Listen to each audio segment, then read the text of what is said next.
Assalamualaikum warahmatullahi wabarakatuh. Waalaikumsalam warahmatullahi wabarakatuh. Alhamdulillahi rabbil alamin. Wassalatu wassalamu ala ashrafil anbiya'i wal mursalin wa ala alihi wa sahbihi ajma'in, amma ba'd. Puji syukur kepada Allah Subhanahu wa taala yang masih memberikan kita peluang, waktu, kesehatan dan sebagainya sehingga kita dapat melaksanakan kegiatan sebagaimana yang telah kita rencanakan. Selawat dan salam kita doakan semoga disampaikan kepada Rasul kita Muhammad sallallahu alaihi wasallam. Baik, dalam kesempatan yang singkat ini insyaallah kita akan melanjutkan kajian kita dari kitab Riyadhus Shalihin karangan Imam Nawawi. Dan hari ini kita akan melihat tentang babu fadli qiyamil laili. Babu fadli qiyamil laili. Bab fadilah mendirikan. Qiyam kan mendirikan malam, lail. Arti mendirikan di sini adalah melakukan ibadah di malam hari dan khususnya salat tahajud di malam hari. Tukam itu banyak melakukan lah istilahnya kan, mendirikan, melakukan ya. Dan di sini lebih terkhusus kepada persoalan salat tahajud. Ya. Sebagaimana kita maklumi bahwa di dalam agama kita, agama Islam, salat adalah tiang agama yang paling utama. Ya. Salat itu adalah yang paling utama. Awalu ma yuhasabu bihil abdu yaumal qiyamah as-salat. Hal yang paling pertama dihisab, diminta pertanggungjawaban pada hari kiamat adalah salat. Salat itu sangat utama, tiang. Ya. Tiang artinya tanpa adanya tiang, bangunan-bangunan itu tidak akan dapat berdiri. Ya. Nah, salat itu terbagi ya, ada yang namanya salat wajib, ada yang namanya salat sunat. Kalau salat wajib kita sudah maklumi, dia lima waktu, ya.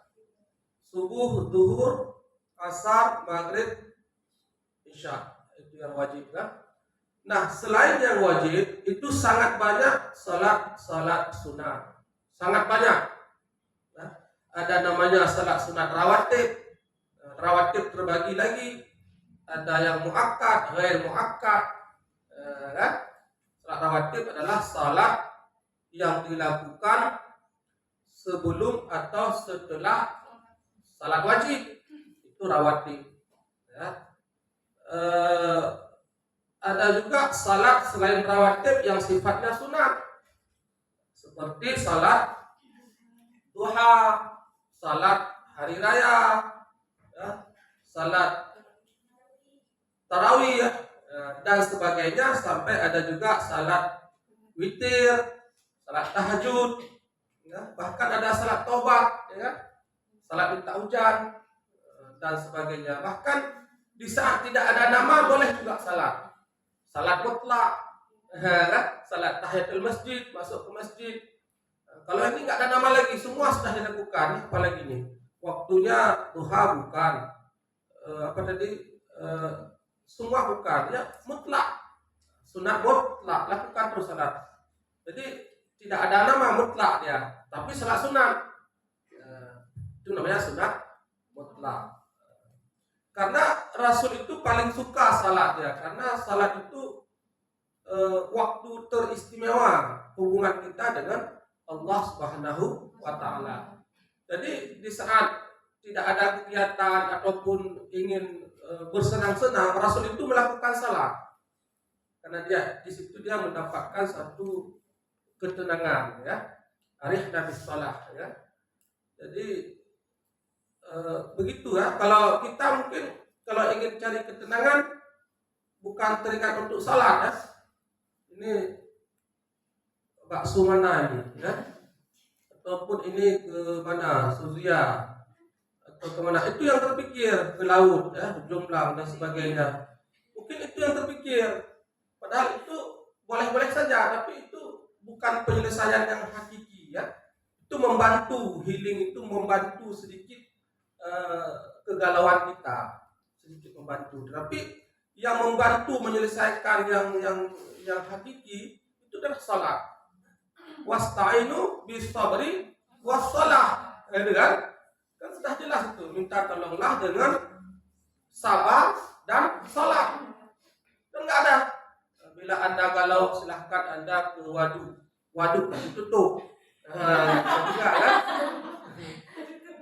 Jadi itu adalah penyelesaian sementara, tidak hakikat. Ya, pas mau pergi senang, pas pulang udah nggak cukup duit, udah habis duit. Jadi bawa duit 20.000, habis 30.000, utang sama kawan. Jadi pulang dari sana tambah masalah 10.000 lagi bayar ini. Ya cuma cukup beli bakso, nggak ada minumnya, teh botolnya nggak ada. Besok saya ganti ya. Jadi justru menambah masalah. Padahal kalau salat itu gratis, modalnya air wudhu. Nah, kalau pelit nggak mau bayar air PDAM mahal misalnya, kalau pelit udah 1 botol ini pun cukup berwudhu. Cukup nggak? Cukup. Jangan boros berwudhu, ya, jangan boros berwudhu. Jadi air yang sedikit cukup, tapi diratakan ya. Kalau benar-benar tidak ada, yang wajib saja. Misalnya air nggak cukup, kan tidak semua wajib. Ya. Kalau memang sama sekali tidak ada, ya tayamum. Cuma hari ini insyaallah alhamdulillah kita belum dalam posisi untuk tayamum kan. Tapi untuk berhemat perlu anak-anak diajarin, karena waktu duduk di keran air itu dibuka besar, kan? Nggak dipakai ngomong dulu, air tumpah. Nah bisa dibuka sedikit ya kan. Itu harus diajarkan sejak sekarang, harus hemat air ya. Jangan boros. Nah, jadi itu salat sunat. Nah, di antara salat sunat ini, salat tahajud mendapat posisi yang paling tinggi. Ya, salat tahajud mendapat posisi kelebihan yang paling tinggi. Kalau di antara salat sunat rawatib, itu salat fajar, salat sunat fajar atau salat sunat subuh itu menduduki peringkat tertinggi di antara salat sunat rawatib. Tetapi secara keseluruhan di antara salat sunat tahajud ini menduduki posisi tertinggi. Ya. Kita akan lihat beberapa hadis dan ayat yang berkaitan dengan salat tahajud ya. Di antaranya Al-Isra 79, A'udzubillahi minasyaitonir rajim. Wa minal laili fatahajjat bihi nafilatan laka asa ayyab'atsaka rabbuka maqaman mahmuda. Ya. Wa minal laili artinya sebahagian dari malam. Tahajjat bihi artinya salat tahajud. Nafilah artinya sunat. Asa ayyab'atsaka, semoga Allah membangkitkan kamu dalam keadaan pada tempat yang terpuji, memberikan tempat yang maqam mahmuda, tempat yang terpuji, kedudukan yang terpuji, diberikan kemuliaan.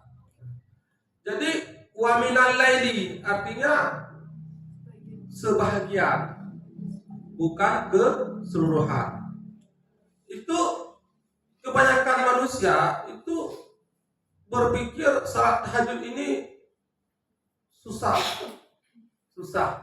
Kenapa susah? Karena dianggap salat tahajud ini sepertiga malam. Berarti kalau kita di sini Karena misalnya kita menyebutkan di negara lain, nggak bisa kita sebutkan jam 3 misalnya, ya tidak sama waktunya kan. Katakanlah kita di Aceh itu sepertiga malam itu kan kurang lebih jam berapa? Jam 2 ke atas, jam 3, jam 4 kan.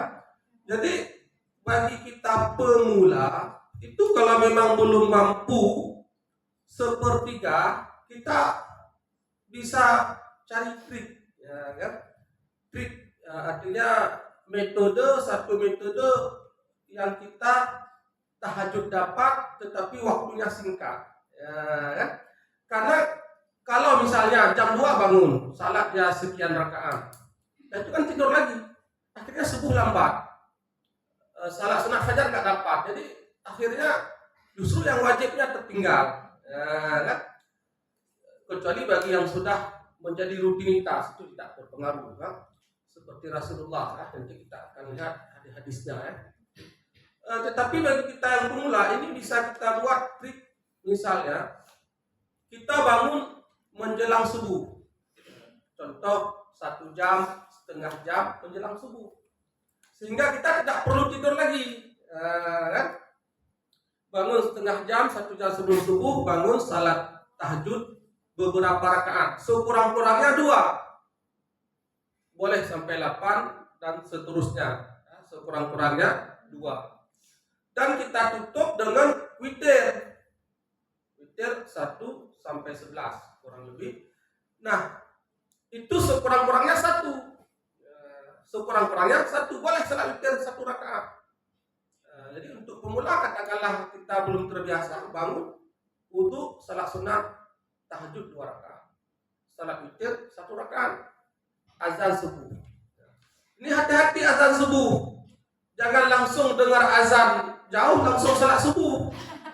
Itu ada kalanya 2 kali azan. Azan yang pertama itu bukan waktu salat subuh. Jangan waktu tidur lagi ya. Kok azan lagi nih? Gak apa-apa, saya sudah salat. Itu belum salat. Kok azan lagi? Kalau pada satu daerah azannya 2 kali, azan pertama itu bukan waktu subuh. Kalau satu daerah azannya 1 kali, itu pasti azannya sudah masuk. Karena azan pertama untuk mengingatkan. Fajar kirdi namanya, ya. Fajar yang tidak titip, artinya dia belum fajar. Kalau fajar sadek itu fajar yang benar-benar sudah masuk subuh. Bagus juga azan 2 kali untuk membangunkan tahap pertama. Kan tadi itu kita bisa salat tahajud di situ kan? Sudah terdengar azan. Tutup dengan witir. Sekurang-kurangnya 1 rakaat. Azan, kita langsung salat sunat fajar. Salat sunat fajar 2 rakaat. Jangan 8, berbeda. Jangan 6, berbeda. Kalau salat tahajud boleh 2, 4, 6, 8 boleh. Witir boleh 1, 3, 5 sampai 11 boleh. Tetapi yang penting ganjil lah witir. Tetapi kalau sudah sunat fajar itu harus 2. Sunat fajar 2 rakaat ya. Waktu salat sunat fajar setelah masuk fajar, sebelum salat subuh. Jangan salat sunat fajar setelah salat subuh. Karena sunat rawatib itu ada aturannya, ada ba'diyah, ada qabliyah. Kalau sunat fajar itu qabliyah dia, artinya sebelum salat subuh. Setelah salat subuh tidak ada salat sunat. Kan? Jadi salat salat sunat fajar itu kan ada, kita lihat di mana itu di medsos. Tahukah kamu siapa orang yang paling kaya? Kan? Dia menjawab si A, si B yang terkaya di dunia kan? Ternyata jawabannya salah. Yang benar adalah orang yang paling kaya adalah orang yang salat sunat fajar atau salat sunat subuh. Kenapa?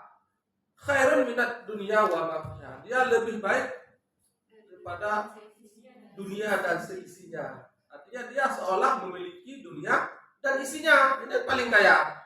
Artinya fadilah yang diberikan oleh Allah, ganjarannya luar biasa. Makanya di antara salat sunat apa tadi? Salat sunat rawatib itu salat sunat fajar menduduki peringkat tertinggi kelebihannya, keutamaannya. Sedangkan kita ulangi salat sunat secara umum adalah salat tahajud. Itu caranya. Jadi kita dapat tahajud, dapat witir, dapat salat sunat fajar, dapat salat subuh.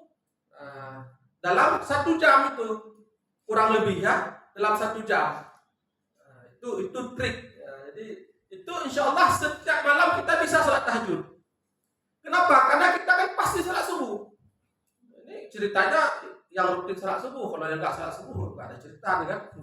Yang salat subuh pasti bangun subuh. Nah kalau sudah pasti bangun subuh, kenapa nggak dikedepankan sedikit, dimundurin sedikit bangunnya. Kalau biasa bangun jam 5, coba bangun setengah 5. Kan menambah setengah jam kan? Pasti mampu menambah sedikit. Dengan menambah sedikit, kita akan mendapatkan maqam mahmudah. Kelebihannya enggak sedikit. Menambah sedikit. Hanya menambah waktu setengah jam, kurang lebih 2 rakaat, 1 rakaat. Ini yang sekurang-kurangnya. Bila ini dirutinkan, ini luar biasa. Ini luar biasa. Saya meyakini kalau ini dilakukan oleh seluruh kita, oleh seluruh umat Islam, maka perdamaian itu pasti terjadi. Nggak perlu lagi peraturan gitu kira-kira. Karena orang yang sudah mampu salat tahajud itu kan bukan sembarang orang. Mesti dia sudah ada kebersihan jiwa hatinya. Nggak bisa orang-orang suka-suka maksiat lalu sedang bermaksiat salat tahajud. Jam 12 main judi chips online. Itu jam 3 nonton bola main judi lagi. Itu jam 4 salat tahajud. Mungkin enggak?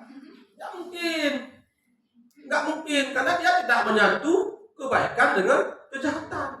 Makanya kita lihat dalam sehari-hari kita itu yang baik itu pasti yang lainnya baik. Yang jahat pasti lainnya jahat.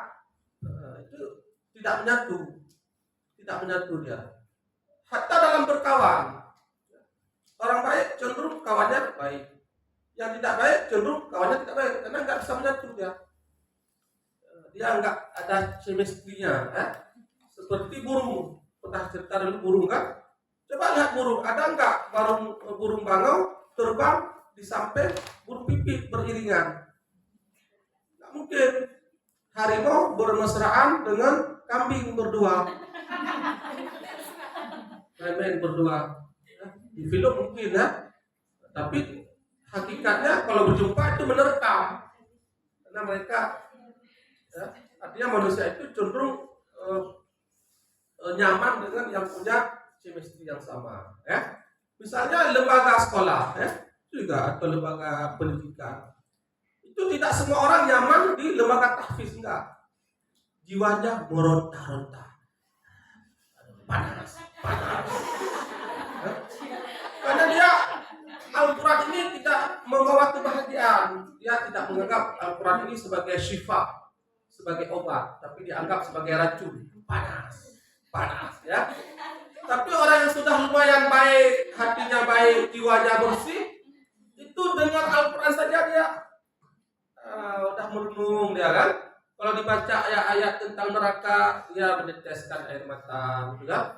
Ini dibaca tentang neraka, hehehe, ya. Tidak nyambung kan. Jadi itu dia. Makanya orang yang sudah mampu salat tahajud rutin ini luar biasa.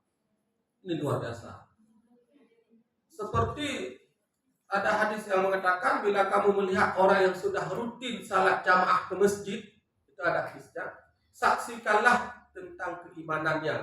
Artinya dia imannya baik.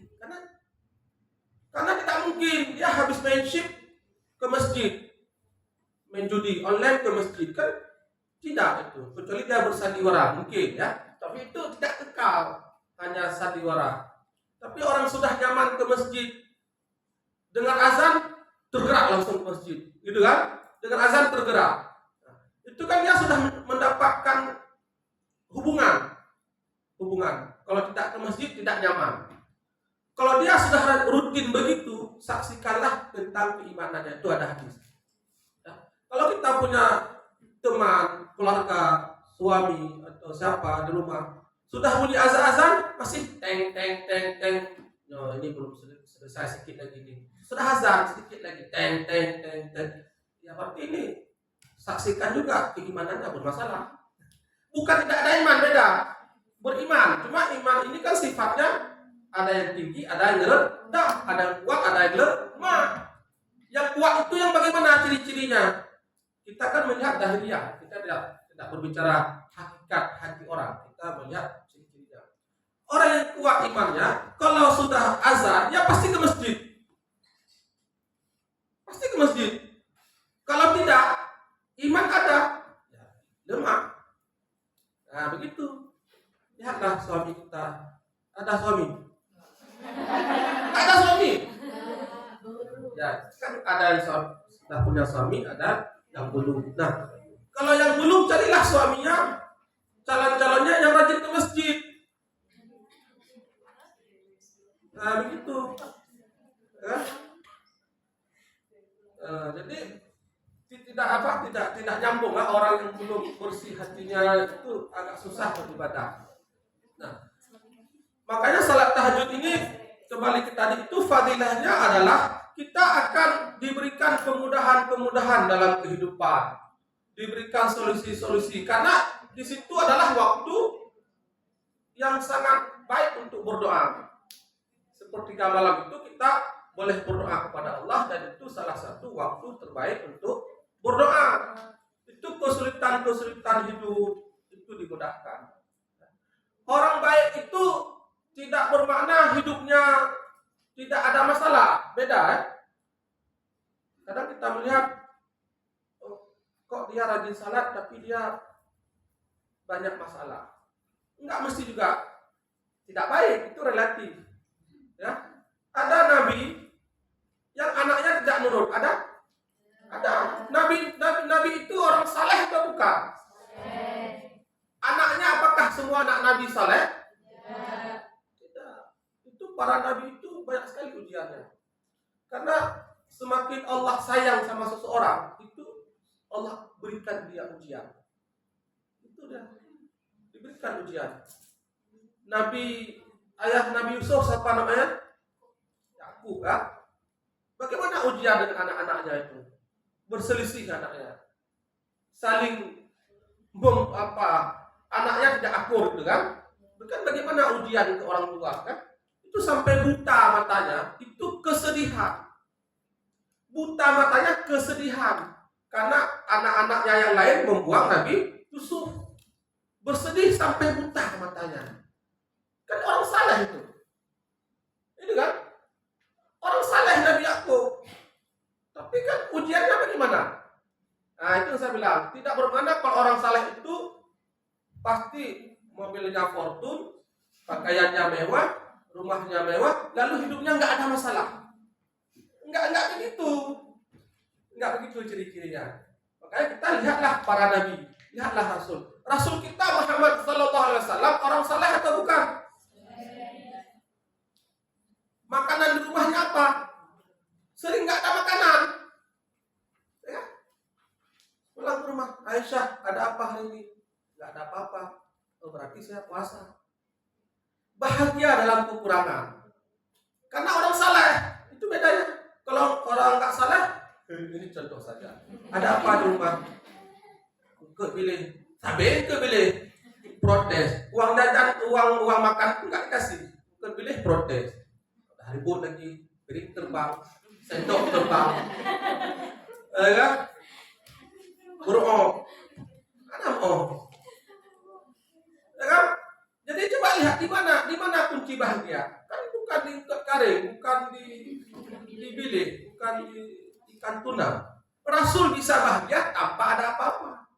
Karena bahagia itu sederhana.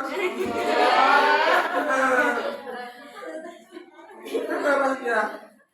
Kalau menuruti hawa nafsu, nggak akan bahagia walaupun materinya banyak. Makanya yang membuat kita senang itu bukan jumlah materi yang banyak. Itu sudah pernah kita bahas ya, dan sudah terbukti. Karena ini pembahasan kita tahajud, kita skip dulu. Yang penting kita ingin gambarkan apa? Orang baik itu justru banyak diuji. Di antara para nabi ada lagi yang namanya ulul azmi. Kenapa dinamakan ulul azmi? Mereka lah yang paling banyak mendapatkan cobaan. Paling saleh, paling banyak cobaan. Rasul Muhammad SAW termasuk dalam ulul azmi. Paling banyak cobaannya. Tetapi tetap bisa bahagia. Karena bahagia itu sederhana. Jadi harus ada syukur, ya? Harus ada qanaah. Itu insya Allah akan bahagia. Tapi kalau tidak ada syukur, tidak qanaah, berapapun pendapatan kita tidak akan cukup. Tidak akan cukup. Bukan pada jumlah, tetapi pada keberkahan. Berkah itu sedikit bermakna. Banyak tidak berkah juga banyak kendala, banyak masalah. Ya. Oke, ada waktu sebentar lagi ya. Nah, sedikit lagi kita baca satu hadis lagi.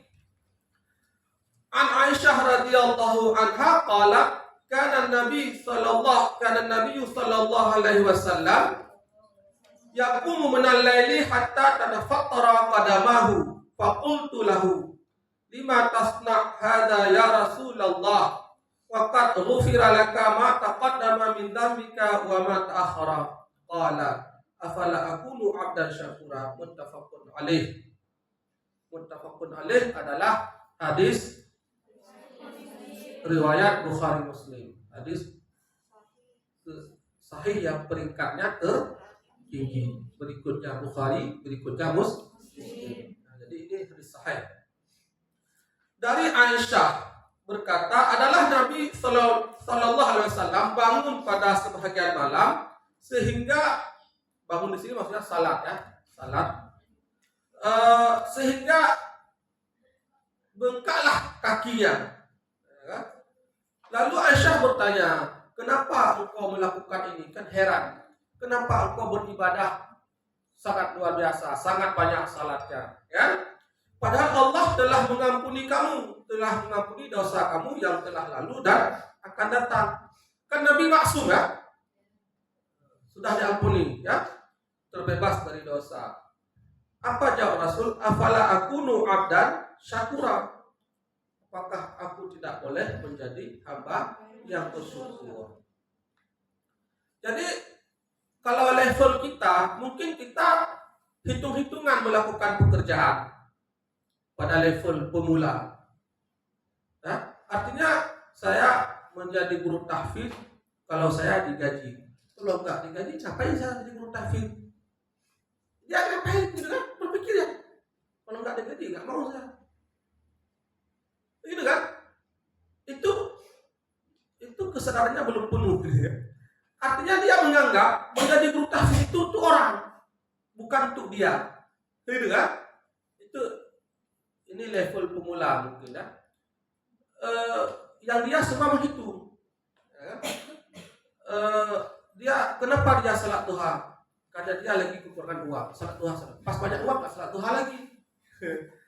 Jadi bolehlah untuk pemula. Nah, tapi kita sebenarnya salat duha itu salah satu memang manfaatnya dimudahkan rezeki. Tapi kita terus salat. Ada tidak ada, tapi kenapa kita tidak tahu bentuk rezeki itu bagaimana? Bentuk rezeki itu kan boleh dalam bentuk kesehatan, ya, dalam bentuk tidak banyak habis uang, dalam bentuk dimudahkan kehidupan, ya kan? Dia banyak bentuk, tidak mesti jumlah gaji yang banyak. Itu rezeki ya. Nah, nampak tidak nampak kita terus salat duha, itu baru benar. Nah, jangan hitung-hitungan. Tahap awal begitu, dihitung-hitung kan. Begitu juga salat tahajud. Bagi pemula dia, kenapa dia salat tahajud? Karena terlilit hutang, karena sedang ada masalah, karena sedang itu salat tahajud, rajin dia. Hitung-hitungan ini kalau salat tahajud ini insyaallah Allah mudahkan. Boleh-boleh saja. Tapi jangan sampai setelah mendapatkan kenyamanan nggak salat lagi, karena tidak butuh lagi. Nah ini, karena Rasul kan sudah dapat semua ya, sudah dapat tuh, dah jaminan surga. Kan beliau tidak begitu. Kalau sudah jaminan surga, maaf mungkin kita mengatakan ngapain gitu kan, sudah jaminan surga. Yang nggak jaminan aja nggak salat duha, yang nggak jaminan saja tidak salat tahajud. Berarti bandingkan di mana level kita? Level kita sangat jauh. Nah, Rasul sudah jaminan, tapi sampai bengkak kaki kita tidak ada jaminan. Jangankan bengkak kaki, basah hidung pun nggak ada. Di waktu sepertiga malam. Makanya nasib kita ya seperti ini. Kalau nggak dibayar saya nggak mau. Itu kan level, itu menunjukkan level kan? Level itu. Makanya saya berulang kali bilang, kita bisa membaca orang itu hanya dengan beberapa perkataan kita berbicara. Kita bisa baca orang. Makanya ada istilah wawancara kan? Itu kita akan baca karakter. Baca karakter. Kalau orang itu ngomong, atau inilah kita nggak boleh terlalu mendalam orang. Artinya begini, kalau ada seseorang dengan kita, dia suka mengungkit kesalahan orang lain. Yakinilah, suatu saat dia mengungkit kesalahan kita pada orang lain lagi. Gak usah berteman dengan orang-orang yang begitu. Boleh berteman, mengubah dia. Jangan terikut. Nah, berteman lalu terikut.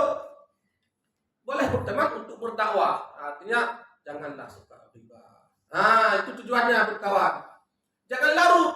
Semua persoalan diketahui. Untuk apa ketahui persoalan orang? Padahal sarapan pagi aja nggak ada dibagi dia.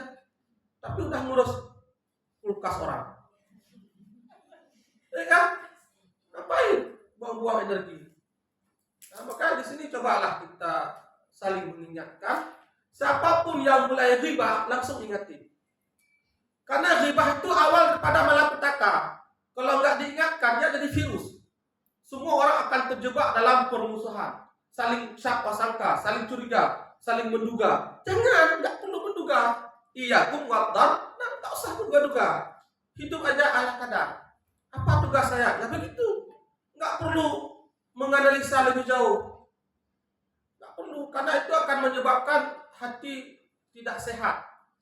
Hati akan bermain, akan berpikir ini tidak benar, akan berpikir si A tidak baik, akan berpikir terus. Padahal tugas kita ngajar tahfiz, tapi sudah jadi kepala sekolah. Ya, tugas kita ngajar matematik, jadi sudah jadi pembina yayasan kan? Kan? Jadi makanya nggak ada kedamaian kalau ini dibiarkan, ya kan? Makanya cobalah saling mengingatkan. Ghibah itu wajib hentikan, bukan perintah saya, itu kan? Itu ayat. Gimana? Ayuhibbu ahadukum ayakula lahma akhihi. Gimana? Adakah kamu suka memakan daging saudaramu? Itulah orang riba, membicara kawannya, memakan daging kawannya. Hentikan, ingatin kawannya, ingatin. Tidak boleh, karena dunia ini pasti tidak akan terjadi kedamaian kalau hal-hal kecil ini dianggap bukan masalah. Banyak sekali pertengkaran dalam masyarakat diawali dengan saling membicarakan. Gitu kan? Kalau nggak dibicarakan, orang tahu nggak kesalahan kita? Di saat tidak tahu, tidak marah kan? Tidak marah. Makanya besar sekali dosa orang riba. Saya banyak pengalaman. Salah satunya ada yang orang riba ke saya, enggak, bilang ke saya tentang orang lain. Si fulan begini-begini. Beberapa kali dia ngomong, saya jadi tidak suka kepada si fulan kan? Padahal setelah itu saya sadar, apa hubungan saya dengan dia? Gak pernah saya berhutang sama dia, gak pernah saya dipukul oleh dia, gak pernah saya terjadi masalah dengan dia. Kok timbul gak suka? Kan aneh. Itulah dahsyatnya ghibah tadi. Kita jadi gak suka sama orang, padahal kita gak masalah sama dia. Kan dahsyat sekali kan? Dahsyat sekali. Kita bisa marah sama orang tanpa kita bermasalah dengan orang tersebut. Gara-gara diribahi.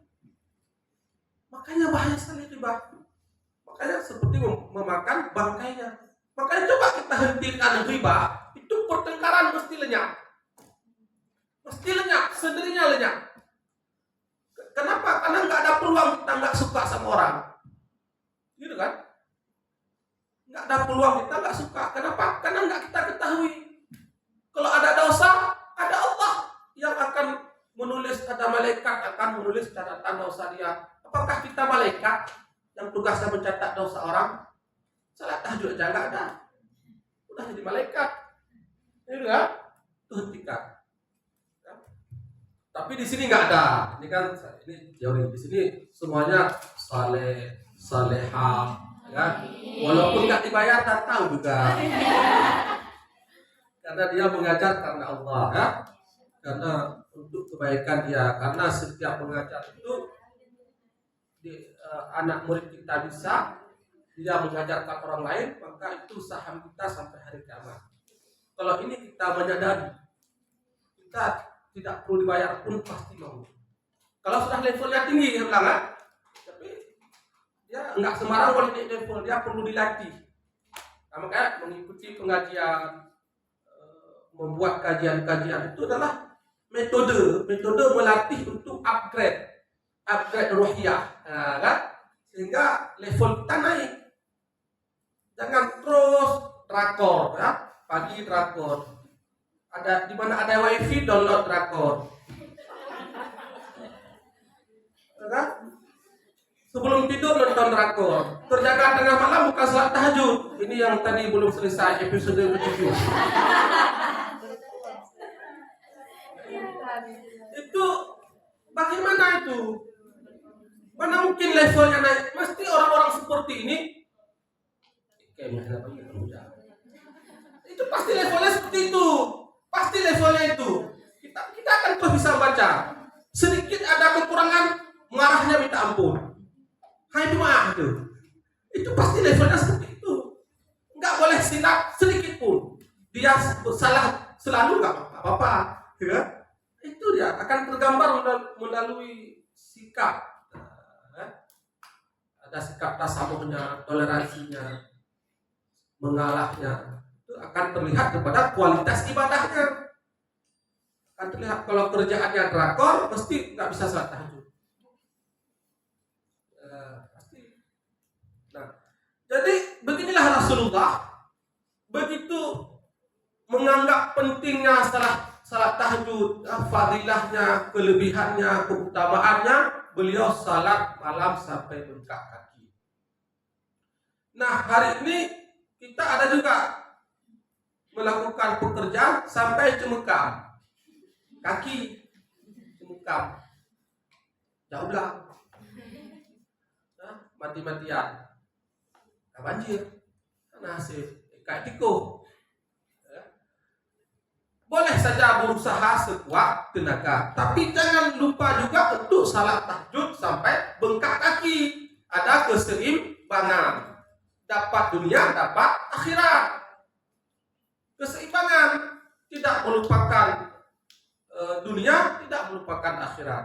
Kalau terus fokus di dunia melupakan akhirat, rugi karena yang lebih kekal akhirat. Khairu wa abqa, itu yang paling utama akhirat. Dunia ini adalah wasilah saja, perantara saja. Juga kita sedikit ya mencari kehidupan di dunia. Tidak sampai menghalalkan segala cara. Sesusah-susahnya kita hidup di dunia, kan mati juga. 60 tahun kalaupun nggak mati, asam urat, gula, jantungan, nggak bisa juga dipakai itu, ya kan? Jadi kita harus lebih banyak merenung tentang nasib diri sendiri, jangan merenung tentang orang lain. Jangan pas awal pagi masuk udah membicarakan orang lain, kamu memikirkan orang lain. Pikirkanlah nasibmu di akhirat.